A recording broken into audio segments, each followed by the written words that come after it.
یہ ہے وہ آزادی. تو آزادی تو ہم نے لی تھی سامراج سے, انگریزوں سے, ہندوؤں سے, اور آپ کس چیز کی آزادی لینے چلے؟ یہ کون سی آزادی ہے کہ جس میں آپ اپنی گھر جلا دیں؟ جو ہم نے وطن آزاد کرایا تھا تو اپنے گھر جلوائے تھے, اپنے لوگ مروائے تھے, اور آج آزادی لینے والے کیا ہیں؟ وہ ہمیں مار رہے ہیں, ہمارے گھر جلا رہے ہیں, ہماری یادگاریں جلا رہے ہیں. تو فوج نے بتا دیا کہ اس کے پیچھے منصوبہ ساز کون تھا, پلان کون تھا, پلانر کون تھا, اکسانے والا کون تھا, کرنے والا کون تھا, سب کا سراغ لگا لیا ہے. تو ایک طرف مریم نواز, مولانا فضل الرحمان, پی ڈی ایم, انہوں نے طاقت پکڑی ہے اور سپریم کورٹ کے سامنے ڈیرا ڈال کے بیٹھ گیا ہے.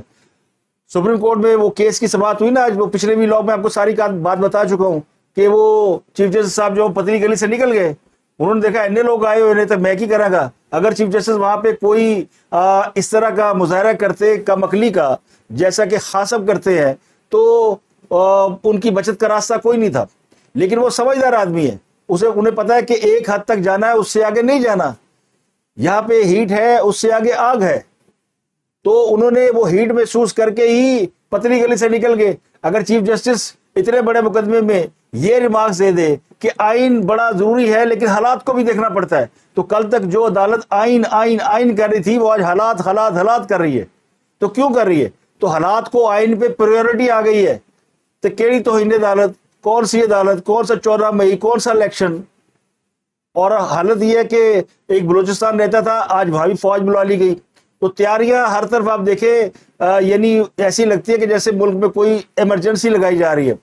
خان صاحب نے حالات کیسے پیدا کر دیے. خان صاحب اگر گرفتار ہو بھی گئے تھے, صحیح تھے غلط تھے, سپریم کورٹ چلے گئے تھے, سپریم کورٹ انہیں ایسے ہی چھوڑ دیتی جیسے انہوں نے بعد میں چھوڑا ہے, کیونکہ وہاں تو محبت تھی. تو یہ سب کچھ جلانے کی, یہ سب کچھ کرنے کی, دنگا فساد اور خود کے اوپر دہشت گردی کا لیبل لگوانے کا کتنا ثواب ملا.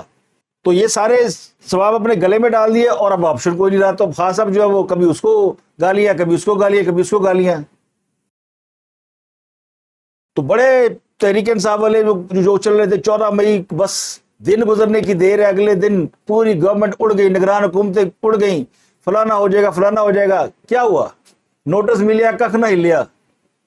14 مئی گزر گئی, 15 مئی کو عدالت نے کچھ نہیں کیا. اب بہت سے لوگ یہ کہتے ہیں جسٹیفیکیشن, جو کیس وہ نہیں تھا. بھائی کیس کوئی بھی ہو, کیا جس میں از کو نوٹس لیا تھا کیا وہ الیکشن کا کیس تھا؟ وہ تو کیس تھا سی پی لاری اس کو معطل کیا ہوا تھا, اس کی بحالی کا کیس تھا. اگر اس کیس میں الیکشن کا نوٹس ہو سکتا ہے تو الیکشن کمیشن کی جانب سے اختیارات کے حوالے سے جو کیس تھا اس میں توہین عدالت کا بھی نوٹس ہو سکتا ہے. لیکن نہیں ہونا سی جناب. عمر عطا بندیال صاحب کو پتا ہے کہ ان کی لائن کیا ہے, محبت ٹھیک ہے لیکن ہر کوئی سسی نہیں ہوتی کہ تھلا جرول کے مر جائے. تو یہ جناب سارا صورتحال ہے. اب چیف جسٹس کو سارے پڑ گئے, حکومت پڑ گئی چیف جسٹس کو, اور فوج پڑ گئی پی ٹی آئی کو, اور یہ خود گلے میں ڈالا ہے. فوج نے باقاعدہ اپنی پریس ریلیز میں یہ کہا ہے, انہوں نے اکسایا ہے, دنگا کیا, فساد کیا. میں کو پڑھ کے بتاتا ہوں کہ انہوں نے کیا کیا. وہ کہتے ہیں جی اب تک کے جو جمع شدہ شواہد ہے وہ ناقابل تردید ہے. ان کی بنیاد پر ہم آپ کو یہ بتاتے ہیں کہ مسلح افواج ان حملوں کے منصوبہ سازوں, ان کے اکسانے والوں, ان کی حوصلہ افزائی کرنے والوں اور ان میں جنہوں نے ایکٹ کیا ان سب سے بخوبی واقف ہے. اور اس سلسلے میں بگاڑ پیدا کرنے کی کوششیں بالکل بے سود ہیں. یعنی حجتیں مت کریں, یہ سب پتہ ہے. اور یہ کہا گیا کہ فوجی تنصیبات اور ذاتی سامان کے خلاف ان گھنونے جرائم میں ملوث افراد کو پاکستان کے متعلقہ قوانین بشمول پاکستان آرمی ایکٹ اور آفیشل سیکرٹ ایکٹ کے تحت ٹرائل کورٹ میں لایا جائے گا, انصاف کے کٹہرے میں لایا جائے گا. ان کا ٹرائل ہوگا آفیشل سیکرٹ ایکٹ اور آرمی ایکٹ کے تحت. اور یہ بھی کہا گیا ہے کہ کسی بھی حالت میں فوجی تنصیبات اور سیٹ اپ پر حملہ کرنے والوں, مجرموں کو, بگاڑنے والوں کو اور خلاف ورزی کرنے والوں کے خلاف مزید تحمل کا مظاہرہ نہیں ہوگا. یہ مت سوچو کہ کارکن پکڑے گئے تو لیڈر نہیں پکڑے گئے, لیڈر شپ بھی ساری اندر ہے, جو رہ گئے وہ بھی پکڑے جائیں گے. تو اب کھرا جا رہا سیدھا خاص کی طرف. تو رینک اینڈ فائل کا بھی کہا گیا, اور کہا گیا کہ فوج کا یہ جو سارا کچھ کیا گیا, یہ اس کا مقصد فوج کے اوپر جو حملہ کیا گیا یہ اس لیے کیا گیا کہ فوج ریئیکٹ کرے اور جب فوج ریئیکٹ کرے تو ان کے مقاصد پورے ہو سکے، یعنی نہ کھیڈیں گے نہ کھیڈن دیں گے۔ ہاں صاحب کا خیال تھا فوج کے بلڈنگوں کے اوپر حملے کریں گے، فوج دباؤ میں آئے گی، فوج مارشل لگائے گی یا ایمرجنسی لگائے گی، یہ سارے گھر جائیں گے اور میں جناب باہر بیٹھ کے تالیاں بجاؤں گا، دیکھا نہ میں کھیلا نہ میں نے کھیلنے دیا۔ یہ پلان تھا ان کا کہ فوج کا ریئیکشن نکالا جائے۔ تو یہ بھی پلان تھا کہ عوام کے درمیان اور فوج کے درمیان اور رینکس اینڈ فائل کے درمیان دراڑ پیدا کی جائے۔ یہ بھی کہا گیا کہ اس میں ایکسٹرنل ایلیمنٹ بھی ہے اور انٹرنل ایلیمنٹ بھی ہے، یہ سپانسرڈ ہے، باہر سے اس پہ اس کو سپانسر کیا گیا اور اندر سے فیسیلیٹیٹ کیا گیا، یعنی ایکسٹرنلی سپانسرڈ اور انٹرنلی فیسیلیٹیٹر سہولت کاری کی گئی ہے۔ تو بڑی لمبی چوڑی پریس ریلیز ہے، اور اس پریس ریلیز کے مطابق فوج نے سوشل میڈیا کے قواعد و ضوابط کے خلاف کرنے والوں کو سزا دینے کے لیے متعلقہ قوانین پر سختی سے عمل درآمد کرنے پر زور دیا ہے، اور جو سٹیک ہولڈر ہیں ان کے درمیان قومی اتفاق رائے پر یعنی کرنے کی ضرورت پہ زور دیا ہے۔ تو آئی ایس پی آر کی جو پریس ریلیز ہے اس نے کور کمانڈر کانفرنس کے دوران فوجی تنصیبات اور ان کی جو سامان ہے اس کے خلاف گھرونے جرائم میں ملوث افراد کے خلاف پورا ایک یعنی اس کی بریفنگ انہیں دی گئی، اور انہیں بتایا گیا کہ کس جگہ پہ کیا ہوا۔ فورم کو بریفنگ کے دوران یہ بتایا گیا کہ شہداء کی تصاویر، یادگاروں کی بے حرمتی، تاریخی عمارتوں کو نظر آتش کرنا اور فوجی تنصیبات کی توڑ پھوڑ پر مشتمل مربوط آتش زنی کے منصوبے پر عمل کیا گیا۔ جان بوجھ کے آگ لگائی گئی تاکہ ادارے کو بدنام کریں، رد عمل نکالیں اور فوج ڈنڈا لے کے پہنچے اور پھر ہم بیٹھ کے تماشا دیکھیں۔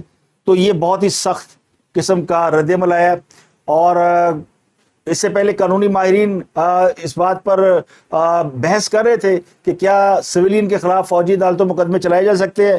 تو ایک مثال دی گئی، وہ مثال ہے کہ پچھلے دنوں کوئی جنرل صاحب تھے، ان کے صاحبزادے نے جنرل باجوہ کو خط لکھا تھا، اور خط میں جنرل باجوہ کی یعنی فوج کے حوالے سے ان کی جو سول معاملات میں انٹرفیئرنس ہے اور کچھ اور معاملات کے اوپر اس نے خط لکھا تھا، تو ان کے خلاف مقدمہ جو ہے وہ فوج کے اندر آفیشل سیکرٹ ایکٹ اور آرمی ایکٹ کے تحت چلایا گیا۔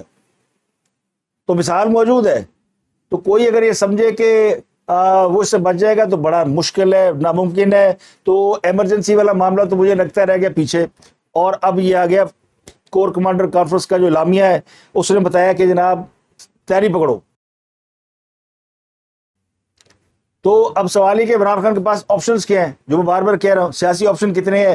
سیاسی آپشن تو ان کے پاس رہے نہیں، اسی لیے آج چیف جسٹس نے انہیں مشورہ دیا پھر سے کہ مذاکرات کریں، جو ملتا لے لو سیاسی طریقے نال، اگر حکومت بیٹھ جائے مان جائے تو شاید آپ کی بچت ہو جائے، لیکن خان صاحب کو سمجھ میں نہیں آ رہی۔ خان صاحب کا خیال ہے کہ مائی وے از ہائی وے، جو میں کہتا ہوں بس وہی ہوگا، اور میرے پیچھے بڑے لوگ ہیں، اور میں خیال یہ تھا کہ فوج کو دباؤ میں لے آئیں گے، لیکن ریاست کے ساتھ، اور ریاست بھی وہ جو کہ امریکہ جیسی سپر پاور اور روس جیسے لوگوں کو شکست دے چکی ہے، یہ کوئی سوڈان کی فوج نہیں ہے، یہ کوئی کسی اور ملک کی ایسی فوج نہیں ہے، سعودی عرب کی ہے، یمن کی ہے، شام کی، کہ جنہوں نے کوئی بڑی سپر پاور کے ساتھ لڑائی نہیں کی۔ یہ لڑائی ہماری فوج لڑ چکی ہے، اور پھر 2 انٹیلیجنس ایجنسیوں کا سربراہ فوج کا سپہ سالار ہو تو آپ اس کی صلاحیتوں کو انڈرمائن کر رہے ہیں۔ ان کے خلاف اگر آپ ٹویٹیں کروا رہے ہیں باہر سے کہ وہ استعفیٰ دے دیں، تو وہ سب سمجھتے ہیں کہ عمران خان کہنے پہ استعفیٰ دے کے گھر چلے جائیں۔ اب عمران خان کا کیا بنے گا؟ دیکھیں، جو میں نے آپ کو پچھلے ویلاگ میں بتایا، پھر ریپیٹ کر دیتا ہوں کہ chief justice Lahore high court کے داماد ہیں علی افضل شاہی صاحب، یہ ممبر پارلیمنٹ رہے ہیں، اور انہوں نے فیصلہ آباد میں جو آئی ایس آئی کا آفس تھا اس کے اوپر انہوں نے اٹیک کیا، اس کی آڈیو لیکس موجود ہیں، شواہد موجود ہے، تو ان کے اوپر جو مقدمہ درج ہوگا وہ آرمی ایکٹ کے تحت ہوگا۔ تو یہاں سے یہ آغاز ہو رہا ہے۔ اس کے علاوہ جہاں جہاں بھی آئی ایس اے کے دفاتر، جی ایچ کیو میاں والی میں، ملتان میں، اور جہاں جہاں بھی لاہور میں، پشاور میں اور کراچی میں جہاں بھی فوجی تنصیبات پہ، عمارتوں پہ، یادگاروں کو اٹیک کیا گیا، ان سب کے اوپر یہ اب اپلائی ہونے والا۔ اب کمال دیکھیں آپ، ایک اور آپ کو مزے کمال کی بات، خان صاحب آج پیش ہوئے، خان صاحب عدالت گئے تھے لاہور ہائی کورٹ کہ جی میری بیگم صاحبہ کو انہوں نے نیب نے گرفتار کرنا۔ میں بتا چکا ہوں آپ کو کہ ان کو 23 مئی تک ضمانت مل گئی ہے، لیکن چونکہ اس وقت میں پروگرام کر رہا تھا تو مجھے اندازہ نہیں تھا کہ عمران خان صاحب ان کی اہلیہ وہ کیسے پیش ہو رہے ہیں، کیونکہ میڈیا پہ بھی نہیں تھا اور میں پروگرام میں بزی تھا. لیکن اس کے بعد جو معلومات آئی وہ شیئر کرنا بڑی ضروری ہے. مبارک ہو قوم کو. خان صاحب 2 دن رہ کے آئے ہیں اسلام آباد جیل میں یا حوالات میں یا نیب کی تحویل میں، تو پورے فٹ ہو گئے ہیں. ایسی فٹنس آئی ہے خان صاحب کو کہ اب نہ وہ بالٹی پہنتے ہیں بلٹ پروف، وہ جو ڈسٹ بن پہنتے تھے بلٹ پروف، وہ جو 25-30 لوگ وہ ساتھ وہ لے کے چلتے تھے غلامان خان صاحب. آج ان کی مرشد زادی کو پیش ہونا تھا. خان صاحب مرشد زادی کو لے کر گئے تو سب کچھ بھول گئے کہ میں کو بالٹی پانی ہے، میں نے ویل چیئر پہ جانا ہے، یا میں نے کو تھوڑا لمپنگ کرنی ہے، لنگڑانا ہے، یا کچھ کرنا، سب بھول گئے. مرشد زادی کو انہوں نے وہ جناب سفید چادر کے حصار میں پیچھے پیچھے جناب مرشد کی کاندھوں پہ ہاتھ رکھا، خان صاحب بڈی لے کے دال پیش ہو گئے. تو مرشد زادی کو تو ڈر کوئی نہیں ہے، کیونکہ مرشد زادی کی حفاظت تو جنوں بھوتوں پریوں نے اور وہ ان کے جو موکلین ہوتے ہیں انہوں نے کرنی ہے. خان صاحب کو البتہ فکر ہے کہ وہ اکیلے باہر نکلتے ہیں تو جن بھوت جو ہے وہ ان کو بچا نہیں سکتے. ان کے جن موکل بھوت کچھ الگ ہے اور مرشد زادی کے الگ ہے. خان صاحب کو وہ فوڈ پانڈا والا ڈبہ پہننا پڑتا ہے، ساتھ وہ 25-30 لوگ ہیں، اور آج چونکہ 25-30 لوگ اویلیبل بھی نہیں تھے، سارے دن ہنسے ہوئے ہیں. وہ جو ان کا گارڈ تھا علی نیازی، وہ گھروں میں چھاپے پڑ رہے ہیں، وہ بھی دیواریں پھلانگتا پھر رہا ہے. تو آدھے لوگ تو بھاگے ہوئے، بلکہ زیادہ لوگ بھاگے ہوئے ہیں، جو باقی ہے وہ جیلوں میں ہے. تو وہ سارے وہ ڈرامے بازی، وہ سارا ایکٹ جو ہے نا، وہ کسی جو ڈیزائن ہوتا تھا بڑا آرکیٹیکٹ قسم کا، ایک گھر سے نکلنا، پھر وہ ٹوپی پہننا سر پہ، پھر وہ 25-30 لوگوں نے وہ ساتھ وہ لے کے چلنا، اور پھر عدالت کے باہر کھڑے رہنا کہ جی گاڑی کو اندر آنے دیا، کچھ سب کچھ بھول گئے. آج تک خان صاحب بینسن جی میں بڑے اچھے بچے، اور دنیا میں ان کو کسی سے کوئی خطرہ ہی نہیں ہے، نہ بلٹ پروف، نہ گارڈ، نہ کوئی چیز. ایک سفید چادر لی اور پہنچ گئے جناب چیف لاہور ہائی کورٹ میں، اور بیگم کی ضمانت کرا لی. اپنی بھی درخواست دے دی انہوں نے کہ جی مجھے پکڑا جا سکتا ہے، 9 مئی کے بعد بڑے مقدمات ہوئے تو میری بھی ضمانت دے دیں گے. ضمانت عدالتیں ضمانت دینے میں کسی کو ہچکچانے نہیں، لیکن ہون کی بڑھے گا جو عدالتیں جب مقدمات فوجی عدالتوں میں چلے. جہاں تک ایمرجنسی کا معاملہ ہے، اس کو لگانے کے لیے منیمم 25 روز درکار ہوتے ہیں، کیونکہ حکومت ایمرجنسی کا فیصلہ کرے گی، صدر کو بھیجے گی. صدر بیچارہ وہی آپ کو پتا وہ دندان ساز، انہوں نے ایکٹ نہیں کرنا، وہ ایمرجنسی لگائیں گے نہیں، وہ کون تھلے رکھ کے بیٹھا رہے گا. 25 دن کے بعد وہ قانون جو ہے اپروو ہوگا اور پھر کہیں جا کے ایمرجنسی لگے گی. تو فوج اتنا انتظار کرنے کی پوزیشن میں نہیں ہے. غصہ بے تحاشا ہے، انہوں نے موقع ملے تو پھڑ کے چڑھنا مارن. لیکن وہ ریسٹرین دکھا رہے ہیں، وہ ریسٹرین اس لیے دکھا رہے ہیں کہ تعلق پرانا ہے. اور پھر خان صاحب جو ہے وہ اس بات کو سمجھنے کی بجائے، دیکھیں کتنا قریب آگے تھے. اگر کوئی سمجھدار سیاستدان ہوتا جو یہ کہہ رہا تھا کہ مجھے تو اکتوبر میں الیکشن میں ہوتے ہوئے نظر نہیں آ رہے، اس کو حکومت نے آفر کرا دی کہ جولائی میں ہم حکومت بھیجتے ہیں، گھر بجٹ پیش کرتے ہیں، جولائی میں الیکشن کی ڈیٹ دیتے ہیں، اور سپٹمبر کے اینڈ پہ الیکشن ہو جائیں گے. تو بھائی آپ اپنی بچاؤ نا، آپ پاپولر ہیں.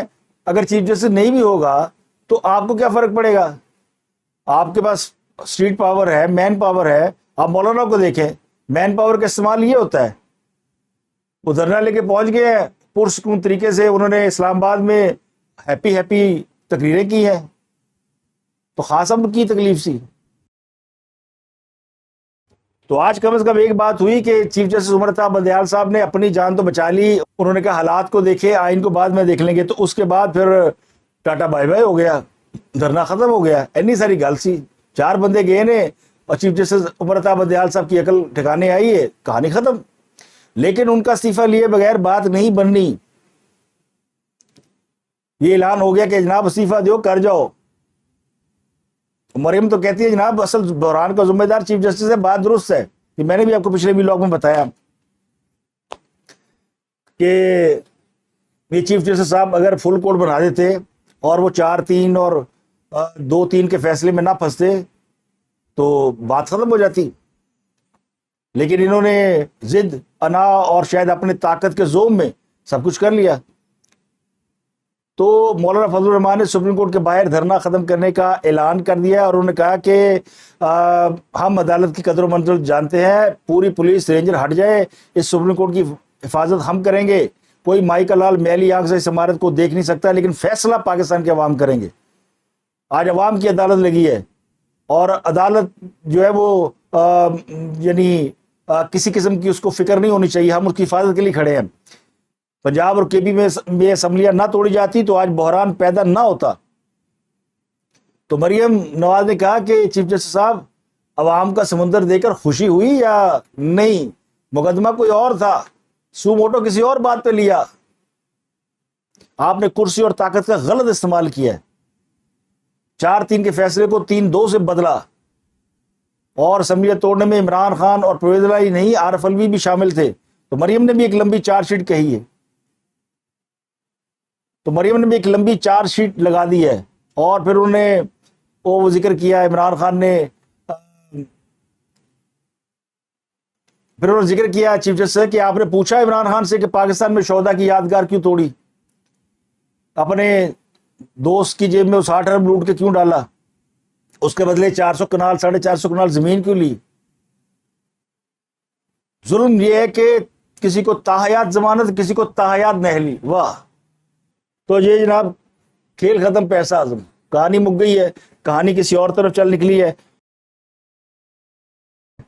اب آپ کو آخری خبر دے دے، وہ پکڑا گیا چوہان، فیاض الحسن چوہان، بڑی چھلانگیں مار رہا تھا، اور اس کی بھی رشتہ داری ہے فوج کے اندر، جس کی بنیاد پہ وہ پی ٹی آئی کا ایم پی اے بنا تھا اور وزیر اطلاع بھی بن گیا. ان کے گھر بھی چھاپا پڑا شیخ رشید کے، اور ان کا بھتیجا شیخ شفیق، اس کی گرفتاری کے لیے. تو گرفتاریاں بھی جاری ہیں اور کارروائیاں بھی جاری ہیں. اب کل اس فیصلے کی قومی سلامتی کمیٹی کے اجلاس میں توثیق کی جائے گی. جو کور کمانڈر کانفرنس میں فیصلے ہوئے ہیں، کل ان کی توثیق کی جائے گی، اور اس کے بعد اس کے اوپر عمل شروع ہو جائے گا. اور خاص صاحب کے پاس آپشن کیا ہے؟ دوڑا لیں گوڑا جتنے دوڑاتے ہیں، کر لیں وہ کر لیں جتنی کر سکتے ہیں. چیف جسٹس جناب ثاقب نثار صاحب، جناب خواجہ طارق رحیم صاحب، وہ جتنے بیٹھ کے کر رہے تھے نا سازشیں، وہ جتنے شطرنج کے ماہر کھلاڑی بیٹھے ہوئے تھے، قانون دان، جنہوں نے پاکستان کے بارے میں سوچا نہیں کہ ہم کیا کر رہے ہیں. یعنی یہ وہ لوگ ہیں جن کو پاکستان نے اتنے بڑے بڑے عہدے دیے، عزت کی، انہوں نے پاکستان کے خلاف اس قسم کی سازش کی اور اس پہ شرمندہ بھی نہیں ہے. یعنی اندازہ ہی نہیں آپ کو کہ آپ نے کیا کیا ہے.